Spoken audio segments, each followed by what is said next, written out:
বহরমপুরে যুব তৃণমূল সভাপতির গাড়ি লক্ষ্য করে 2 রাউন্ড গুলি চালানোর ঘটনায় চাঞ্চল্য ছড়িয়েছে।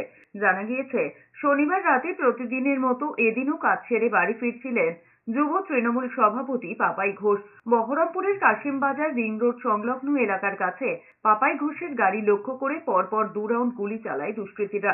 পাপাই ঘোষ জানিয়েছেন, তার গাড়ির পিছন থেকে দুবার বেশ জোরালো আওয়াজ পেয়েছিলেন।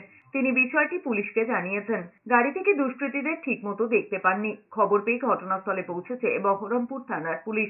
গোটা ঘটনার তদন্ত শুরু করেছে পুলিশ। মানবপাড়া বাম্পারটা ক্রস করে রোডের মুখটা ঢুকতে যাব রানিং গাড়িতে প্রথমে বিভৎস জোরে একটা গাড়ির পিছনে আওয়াজ হওয়ার সঙ্গে সঙ্গে আমি আমার ড্রাইভারকে বলি, শুরুকে বলি গাড়িটা ঘুরিয়ে টানার সঙ্গে সঙ্গে পিছন থেকে আবার একটা আওয়াজ।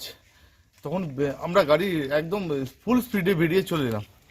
পরপর 2 রাউন্ড আমার গাড়িতে ফায়ারিং হলো। প্রথমটা খুব জোরে আওয়াজ হয়, দ্বিতীয়টা হালকার মধ্যে।